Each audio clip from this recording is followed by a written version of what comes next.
کیوں؟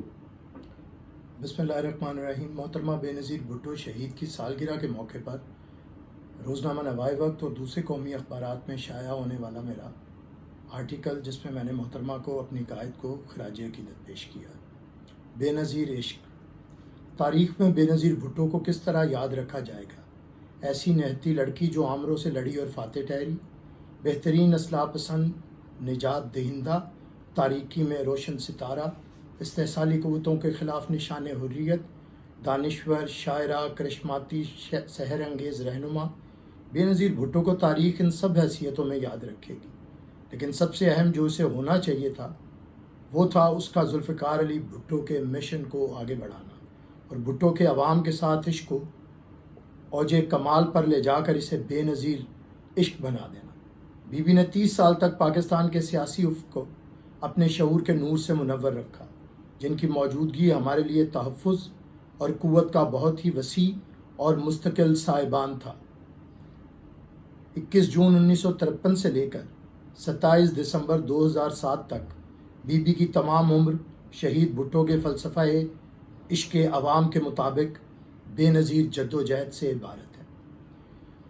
ستاروں سے آگے جہاں اور بھی ہیں، ابھی عشق کے امتحان اور بھی ہیں۔ 5 جولائی 1977 کا یوم سیاہ بی بی کی زندگی میں تبدیلی کا نقطۂ آغاز ثابت ہوا، جب بھٹو صاحب کی منتخب حکومت گرا دی جاتی ہے اور ان کی کردار کشی کا کبھی نہ ختم ہونے والا سلسلہ چل نکلتا ہے۔ یہ بھٹو خاندان اور ان کے حامیوں کے لیے تکالیف کا لامتناہی دور تھا۔ انہیں بلا تحسیس کوڑے، قید اور اذیتوں سے گزرنا پڑا۔ یہی بے نظیر بھٹو کی سیاسی تربیت کا عملی دور تھا۔ وہ راولپنڈی سینٹرل جیل میں باقاعدگی سے اپنے والد کو ملنے جاتی، وہیں انہیں ہدایات اور رہنمائی دی جاتی۔ یہیں سے بی بی کی تند و تیز سیاست کا آغاز ہوتا ہے، جب ماشاء اللہ انتظامیہ انہیں تسلسل کے ساتھ ایک جگہ سے دوسری جگہ نظر بند کرنے پر مجبور ہو جاتی ہے۔ 21 جون 1978 کو بے نظیر بھٹو کی 25ویں سالگرہ کا دن باپ بیٹی کے لیے انتہائی کربناک دن تھا، جب ایک بے بس باپ نے اپنی مقید بیٹی کو ایک زندان سے دوسرے زندان تک خط کے ذریعے سالگرہ کا تحفہ بھیجا۔ بھٹو صاحب اپنی بیٹی سے کہتے ہیں، ایک قیدی کس طرح اپنی ذہین بیٹی کو اس کے یوم پیدائش پر تہنیت کا خط لکھ سکتا ہے، جبکہ اس کی بیٹی اپنے باپ کی جان بچانے کی جدوجہد میں مصروف ہے، جو خود بھی مقید ہے اور اس کی ماں بھی پابند سلاسل ہے۔ محبت و ہمدردی سے لبریز جذبات کا پیغام کس طرح ایک قید خانہ سے دوسرے قید خانہ تک اور ایک زنجیر سے دوسری زنجیر تک پہنچ سکتا ہے۔ پیاری بیٹی، میں تمہیں صرف ایک پیغام دیتا ہوں، صرف عوام پر یقین کرو، ان کی نجات اور مساوات کے لیے کام کرو۔ اللہ تعالیٰ کی جنت تمہاری والدہ کے قدموں تلے اور سیاست کی جنت عوام کے قدموں تلے۔ میں اس کال کوٹری سے تمہیں کیا تحفہ دے سکتا ہوں، جس میں سے میں اپنا ہاتھ بھی باہر نہیں نکال سکتا؟ میں تمہیں عوام کا ہاتھ تحفے میں دیتا ہوں۔ تم ان کے حقوق کے لیے جدوجہد کرو۔ تم سب سے قدیم تہذیب کی وارث ہو۔ اس کو ترقی یافتہ اور طاقتور بنانے کے لیے بھرپور کردار ادا کرو۔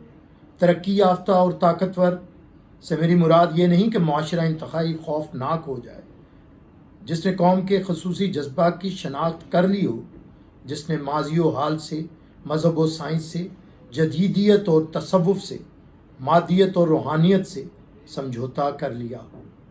ایسا معاشرہ ہیجان و حلفشار سے پاک ہوتا ہے اور کلچر سے مالا مال ہوتا ہے، یعنی ایک غیر طبقاتی معاشرہ کی تخلیق ہو سکے۔ میرا سب سے زیادہ جذباتی عشق عوام کے ساتھ ہے۔ سیاست اور عوام کے درمیان ایک کبھی نہ ختم ہونے والا تعلق ہے۔ میں 20 سال سے زائد سیاست کے میدان میں ہوں۔ مجھے یقین ہے کہ مجھے اب کوئی کردار ادا کرنا ہے، اور عوام بھی یہی چاہتے ہیں، لیکن مجھے اگر اس میدان سے نکالا گیا تو میں تمہیں اپنے احساسات کا تحفہ دیتا ہوں۔ میرے مقابلے میں تم زیادہ بہتر طور پر یہ جنگ لڑ سکو گی۔ میں اس انتہائی مقدس مشن کی برکتیں تمہیں منتقل کرتا ہوں۔ صرف یہی تحفہ میں تمہیں تمہاری سالگرہ پر دے سکتا ہوں۔ بھٹو صاحب کی رہائی کے لیے تمام بین الاقوامی اپیلیں مسترد کر دی گئیں، اور وہ سیاہ دن آ پہنچا 3 اپریل 1979 کو بے نظیر بھٹو اور نصرت بھٹو کو اچانک بھٹو صاحب کی کال کوٹری پہنچایا جاتا ہے۔ یہ یقیناً الوداعی ملاقات ہے۔ پھر تدفین کے مراحل بغیر خاندان کی تکمیل پذیر ہوئے۔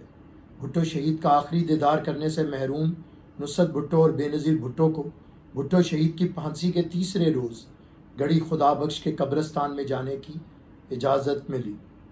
بے نظیر بھٹو کے ذہن میں بھٹو شہید کے الفاظ گونج رہے تھے: چیلنج کا مقابلہ کرو، مسلط کردہ بگاڑ کے خلاف لڑو، دشمن پر غلبہ حاصل کرو۔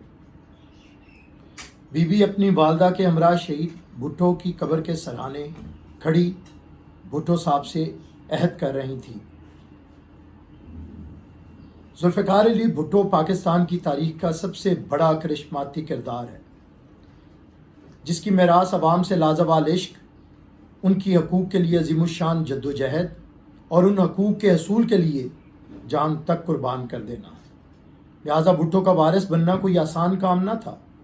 کجا کسی خاتون کا اپنے آپ کو ہمارے معاشرے میں اس میراث کے شایان شان ثابت کرنا تقریباً ناممکن تھا۔ بے نظیر بھٹو نے اپنے والد کی طرح خود کو عوام کی محرومیوں سے جوڑ لیا کہ وطن کی مہک اس کے خمیر میں تھی۔ وہ خالصتاً عوامی شخصیت بن کر ابھری۔ بے نظیر بھٹو نے اپنی سیاسی جدوجہد مقصد انداز میں کی۔ 2 دسمبر 1988 اسی کا ثمر تھا جب وہ مسلم دنیا کی پہلی کم عمر ترین خاتون وزیر اعظم کے طور پر حلف اٹھا رہی تھی۔ یہ تاریخ بن رہی تھی۔ یوں انہوں نے موروثی سیاست کا واویلا کرنے والوں کو جمہوریت بہترین انتقام ہے کے ذریعے شکست فاش دی اور ثابت کیا کہ اگر میراث اعلیٰ اور شاندار ہو تو وہ قابل فخر ہوتی ہے۔ اسی طرح جب بھی پاکستان کے عوام کو آزادانہ طور پر اپنا فیصلہ کرنے کا اختیار ملا، انہوں نے موروثی سیاست کی بدترین مہم کے باوجود شہید بھٹو کی بے نظیر بیٹی کو اپنا وزیر اعظم منتخب کر کے ثابت کیا کہ بھٹو کی میراث قابل فخر اور قابل تقلید ہے۔ بے نظیر بھٹو کی 30 سالہ سیاسی جدوجہد اور زندگی اپنے والد سے کیے گئے عہد کو پایہ تکمیل تک پہنچانے کے لیے عظیم جدوجہد کی عکاس ہے۔ بی بی نے اپنے والد کی طرف سے عطا کردہ عوام سے لافانی رشتہ ہمیشہ قائم رکھا اور عوام سے اپنے لازوال عشق کو اوج کمال پر پہنچایا اور عوام الناس کو مذہب، عقیدہ، ذات پات، رنگ و نسل، قومیت سے بالا تر ہو کر ایک لڑی میں پرو دیا اور ثابت کیا کہ چاروں صوبوں کی زنجیر بے نظیر